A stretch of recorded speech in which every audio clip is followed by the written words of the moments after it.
Bismillahirrahmanirrahim. Assalamualaikum warahmatullahi wabarakatuh. Perkenalkan, saya Siti Nikmatul Rahmah MPD, dosen program studi Pendidikan Bahasa Arab Fakultas Tarbiyah Universitas Darussalam Gontor. Pada kesempatan ini, saya akan menjelaskan tentang mata kuliah yang menjadi kepakaran saya, yaitu evaluasi pembelajaran bahasa Arab dengan kode mata kuliah PBA 634746. Mata kuliah ini memiliki bobot 3 SKS yang terdiri atas 2 SKS teori dan 1 SKS praktik. Mata kuliah ini merupakan salah satu mata kuliah inti dan wajib ditempuh oleh mahasiswa semester 6 Prodi Pendidikan Bahasa Arab. Keterampilan mengevaluasi penting bagi guru karena memungkinkan guru memperoleh informasi yang akurat tentang proses dan hasil belajar peserta didik.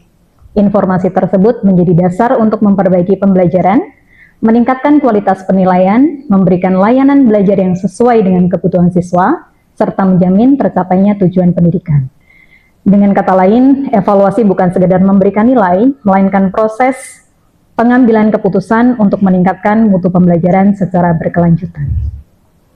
Mata kuliah ini mendukung capaian pembelajaran lulusan atau CPL 04, yaitu mampu mendesain, mengaplikasikan, dan mengevaluasi pembelajaran bahasa Arab level dasar hingga menengah, serta menguasai pemecahan permasalahan pembelajaran bahasa Arab.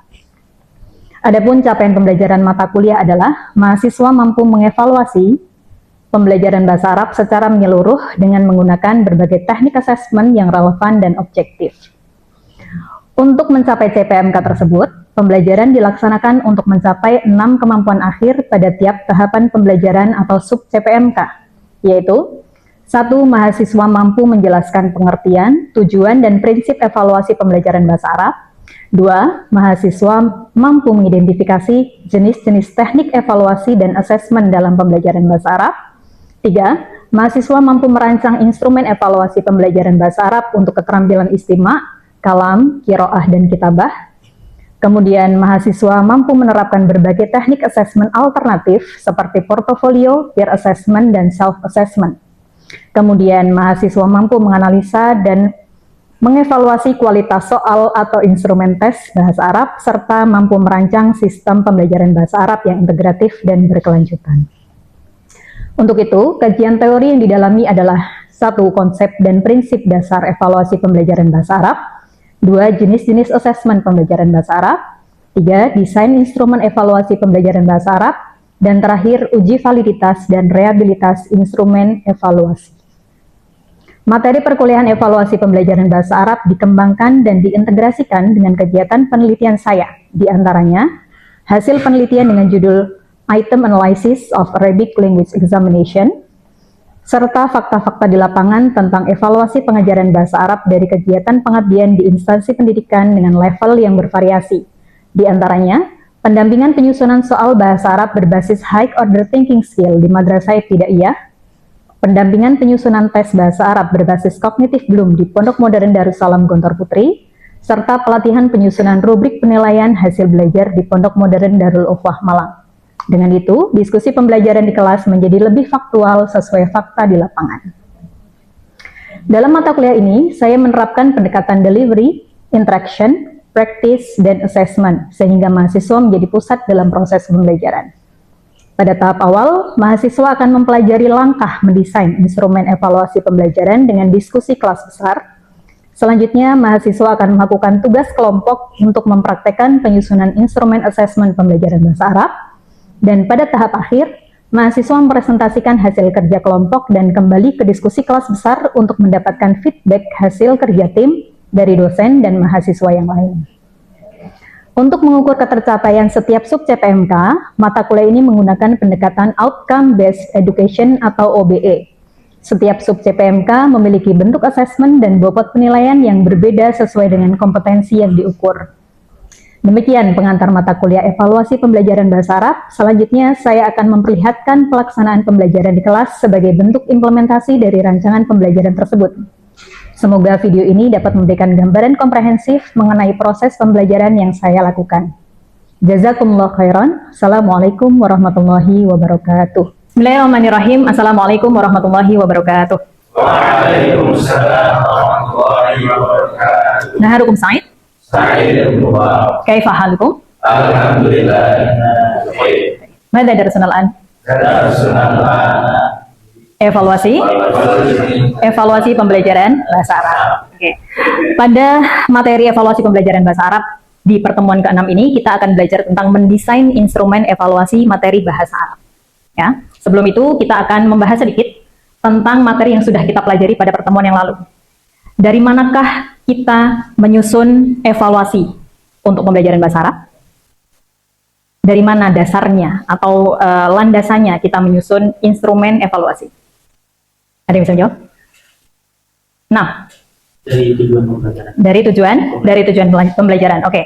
Untuk memperjelas lagi, sebutkan contoh tujuan pembelajaran pada materi mutolaah. Ada yang bisa jawab? Nah, kemampuan siswa untuk membaca teks dengan detail. Teks bahasa Arab. Oke. Betul sekali. Tujuan pertama adalah kemampuan siswa untuk membaca teks bahasa Arab dengan baik dan benar. Kita akan belajar bagaimanakah langkah-langkah dalam menyusun instrumen. Di sini ada 8 langkah dalam menyusun instrumen evaluasi. Yang pertama, menganalisa capaian pembelajaran. Capaian pembelajaran atau tadi yang kita diskusikan sebagai tujuan pembelajaran. Kemudian menentukan tujuan pembelajaran. Jadi, langkah-langkah desain instrumen evaluasi dari nomor 1 sampai nomor 8 untuk memastikan keterukuran dari tujuan pembelajaran. Terukur dengan tepat. Tujuan antum tadi agar agar siswa dapat membaca. Artinya kita dapat ukuran yang tepat. Anak ini ukuran membacanya dari 1 sampai 10 ke level berapa ya? Itu harus menggunakan alat ukur yang sesuai. Bisa dipahami di sini? Kita akan bahas lebih dalam dari satu persatu. Menganalisa capaian pembelajaran, tujuan pembelajaran, dan indikator. Contohnya adalah materi mutolaah di kelas 3 KMI. Seperti yang tadi Anda sebutkan, peserta didik mampu membaca teks bahasa Arab sederhana dengan lancar dan benar ya, benar dengan baik dan benar. Kemudian dengan memperhatikan ketepatan pelafalan, memahami makna kosakata yang terdapat dalam teks, serta mengidentifikasi informasi tersurat. Di sini sudah ditentukan apa tujuan pembelajarannya. Kemudian diturunkan menjadi indikator-indikatornya. Coba antum ini kan. Indikator pertama, mengidentifikasi kosakata baru dalam teks itu merupakan indikator dari tujuan yang mana? Memahami makna kosakata. Memahami itu adalah konsep umum, memahami. Apa tandanya mereka memahami? Dapat mengidentifikasi. Apalagi indikator selain dapat mengidentifikasi untuk tujuan memahami? Menjelaskan. Oke, menjelaskan boleh menjelaskan makna? Sebelum menjelaskan itu kan lebih tinggi. Menyebutkan makna dulu. Selain menyebutkan makna, indikator dari pemahaman akan kosakata dapat menyebutkan makna, mengidentifikasi mana kosakata yang baru, mengenali ya, mengidentifikasi ya. Kemudian apa lagi?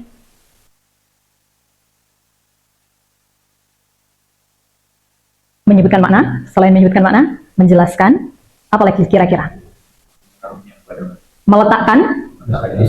Meletakkan di sebuah kalimat sahih. Itu untuk pemahaman secara kontekstual. Yang kedua, menjelaskan makna kosakata berdasarkan konteks. Ini tadi menjelaskan sudah. Ini berarti termasuk ke dalam memahami makna kosakata. Menentukan informasi tersurat dalam teks. Itu masuk ke tujuan apa? Indikator untuk tujuan apa? Mengidentifikasi informasi tersurat. Menentukan informasi tersurat dalam teks. Bisa dipahami kalimat itu? Menentukan informasi tersurat dalam teks. Apa artinya tersurat? Ada tersurat, ada tersirat. Tersurat artinya tertulis, berarti letter yakni al-ma'lumat al-maktubah fi teks. Kalau di luar itu yang antum tanyakan, seperti magza. Apakah magza itu tertulis dalam teks?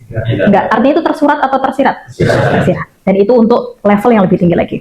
Kemudian menemukan gagasan pokok setiap paragraf. Gagasan pokok itu terlihat atau tidak terlihat? Tertulis atau tidak tertulis? Tertulis? Tidak tertulis dong. Gagasan pokok setiap paragraf itu tertulis atau tidak? Tidak tertulis. Itu juga tersirat. Menyimpulkan isi teks. Menyimpulkan bisa jadi kesimpulan secara secara teks saja. Ada yang kesimpulan secara nilai. Oke. Yang terakhir, memberikan tanggapan terhadap isi teks. Ini adalah contoh dari tujuan pembelajaran yang diturunkan menjadi indikator. Bisa? Kira-kira? Setelah mengetahui tujuan, kemudian juga tadi sampai ke indikator, kita harus mengetahui ranahnya dulu. Ranah.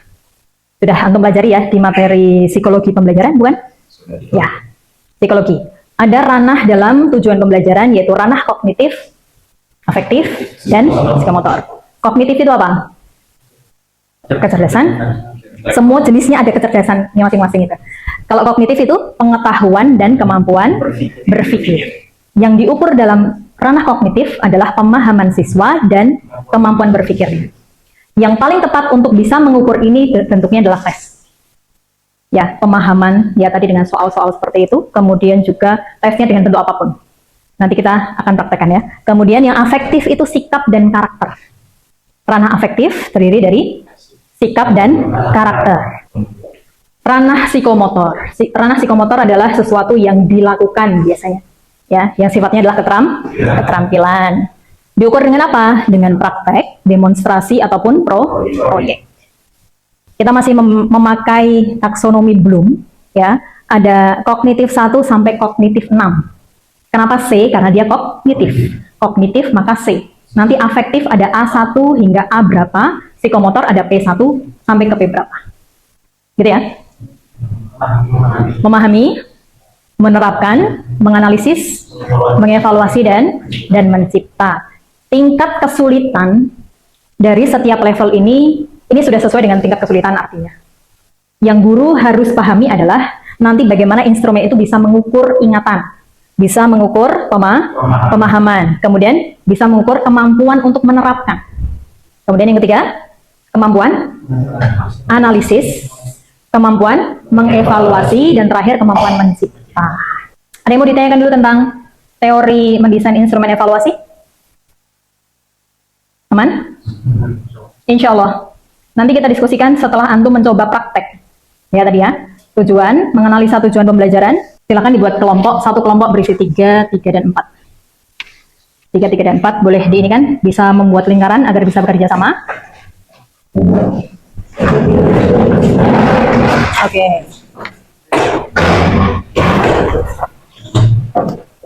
Ustazah bagikan dulu, baru Ustazah akan sampaikan ininya, apa yang harus antum kerjakan di sini.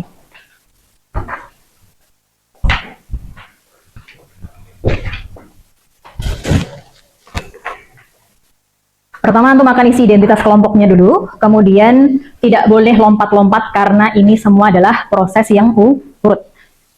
Analisis capaian pembelajaran dulu, fase itu apa fase? Fase adalah ke kelas. Fase berapa? Fase berapa kita antum tuliskan kelas berapa? Kelas yang Ustazah berikan itu contoh materi mutolaah untuk kelas 3 KMI. Ya, capaian pembelajaran tuliskan, tujuan pembelajaran, indikator ketercapaian, level kognitif, kemudian level sulit, itu adalah kisi-kisi. Kemudian setelah itu turunkan menjadi butir-butir soal. Bisa bisa dipahami instruksinya. Oke, Ustazah berikan waktu 10 menit mungkin, setelah itu kita diskusikan kembali dengan contoh-contoh butir soal yang sudah antum susun. Tujuan yang spesifik sesuai dengan materi tersebut. Kalau tadi kan umum sekali, mampu membaca teks dengan benar, itu kan sangat umum. Arahkan tujuan pembelajaran sesuai dengan teks yang antum miliki sekarang.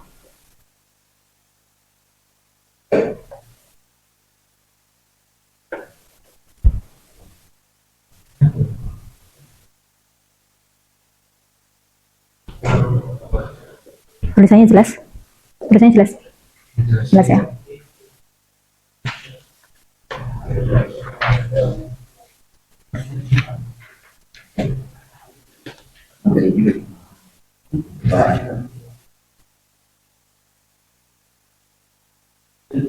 Nah, tulisnya bahasa Arab. boleh, ya bahasa Arab.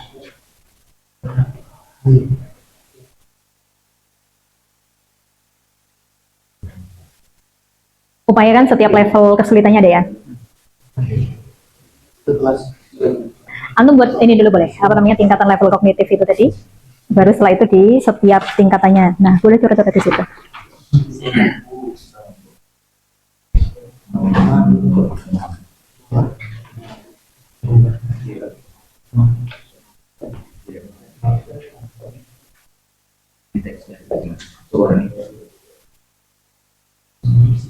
Tabelnya tidak ini ya, tabelnya tidak mengikat ya teman-teman. Kalau antum mau meletakkan lebih dari jumlah tabel silahkan.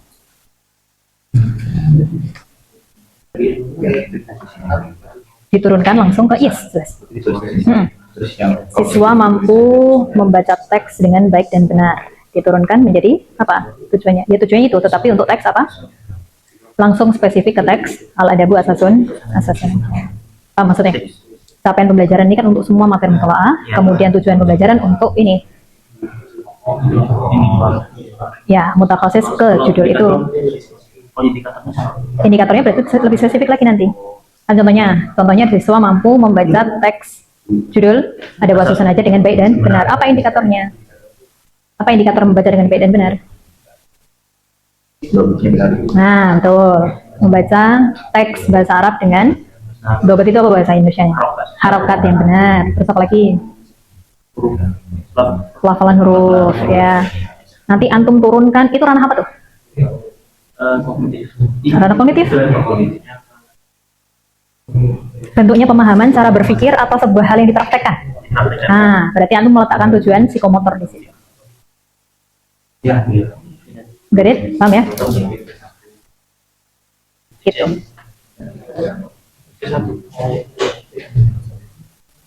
Kalau C berarti nanti bentuk pertanyaannya berbeda. Kalau tadi kemampuan nanti kita bicarakan deh, kita bicarakan ya pembahasan. Sudah waktunya habis teman-teman? Waktunya habis. Kelompok ini mungkin bisa geser ke sana agar ini ya, agar melingkar. Kita bisa diskusikan. Materi mutola'ah al-mudda'i. Al-mudda'i, oke. Maksudnya kelas 3 SMP atau mungkin jadi untuk capaian pembelajaran siswa mampu membaca teks bahasa Arab dengan baik dan benar. Jadi itu dari harokat atau mungkin makhluk hurufnya. Oke. Kedua, siswa dapat memahami teks bahasa Arab. 3, dapat mengambil intisari dari teks.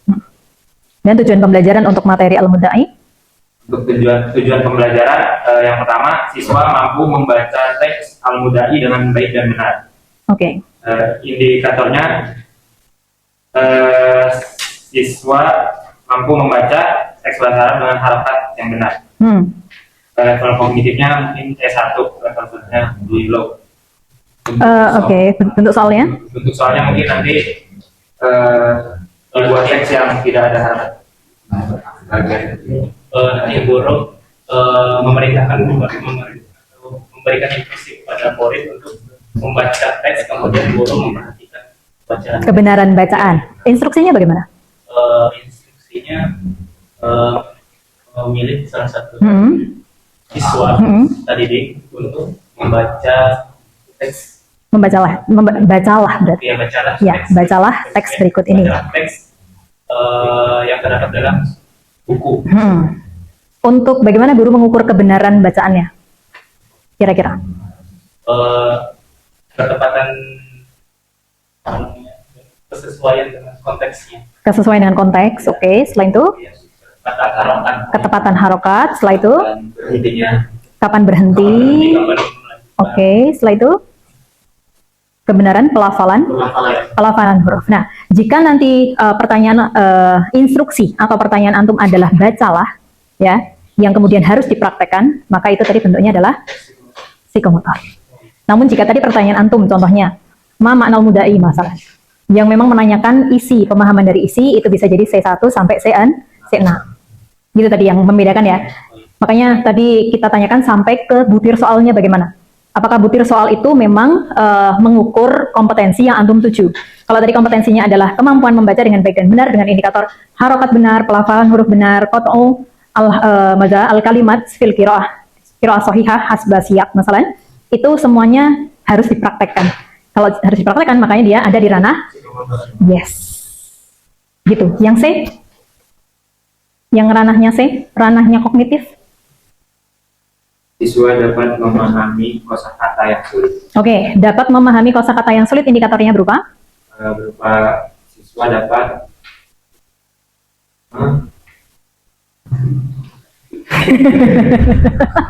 siswa dapat untuk kosakata mufradat. Siswa dapat?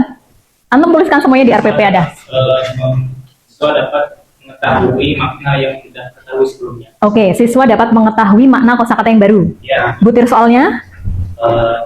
Makna min kalimati mudda'i. Oke, hati ma'anin lil kalimat al-atiyah masalah. Hanya memberikan makna. Gitu ya. Itu tadi level apa itu tadi? C1. Mengapa? Karena mudah, bukan karena mudah. Karena dalam taksana guru masuknya ke level paling low. Kenapa seperti itu? Karena soal ini dapat dijawab dengan mengingat. Dapat dijawab dengan mengingat. Sebutkan makna dari kosakata berikut. Ada yang membuat soal seperti itu? Sebutkan makna dari kosakata berikut. Itu ada di level apa tadi? C1. Mengapa? Ya. Mufradat bisa dibuat soal dari C1 sampai C6. Gimana caranya? Nah, itu yang harus kita pelajari. Yang membedakan apa? Yang membedakan adalah tingkat berpikir yang diperlukan oleh murid untuk menjawab hal tersebut. Tadi kalau contohnya memberikan makna, cukup dengan ingatan. Kemudian tadi meletakkan jumlah. Coba kalau kita turunkan, kita bedah apa saja yang perlu dilakukan murid untuk bisa meletakkan jumlah adalah 1. Mengingat maknanya dulu. Ingat makna. Setelah itu memahami apa? Jelas, memahami maknanya, mengingat maknanya, kemudian mengaitkan dengan konteks yang sesuai. Coba ya, kita coba nih. Tadi yang al-mudda'i hati jumlatan min kalimatin mudda'i. Hati ini jumlatan min kalimatin mudda'i. Biasanya ada yang pakai cara-cara gini. Ra'aitul mudda'i fil fasli. Sesuai tidak? Jumlah mufidah sih, tetapi jumlahnya tidak menunjukkan makna kalimat mudda'i. Ya kan? Artinya tadi hati jumlatan dengan dengan soal yang tadi disebutkan kelompok 1 itu memiliki level berpikir yang berbeda. Karena membuat jumlah itu harus melewati tadi mengingat makna, mengaitkan dengan konteks, kemudian baru membuat jumlah mufidah as-shahihah. Berapa itu? Weh, jauhnya, belum sampai C6. Belum sampai, di sini menerap. Oh, menerapkan itu C3. C3 itu menerapkan. Menerapkan apa? Menerapkan hafalan, menerapkan pemahaman akan makna, kemudian juga menerapkan kaidah yang dipelajari di luar pelajaran muthalah untuk membuat jumlah as-shahihah. Itu adalah contoh-contoh bagaimana menyusun, ya, step-step dalam menyusun instrumen evaluasi. Jadi kalau antum buat RPS langsung bikin soal, nah, apa yang terjadi? Bisa jadi tidak terukur dengan baik. Hasilnya apa? Hasilnya sudah lulus dari pondok masalah, tetapi bahasa Arabnya belum sesuai dengan apa yang diharapkan. Bisa jadi karena tadi nilainya bagus, nahwunya 8, muthalahnya 9, tapi ketika dikasih teks baru nggak bisa baca. Itu artinya kemampuan tidak terukur dengan baik. Oke, jadi nanti calon-calon guru bahasa Arab ini harus memahami betul apa tujuan dan bagaimana caranya. Oke, mungkin itu dulu yang kita praktekkan pada hari ini. Semoga apa yang kita pelajari semuanya bermanfaat.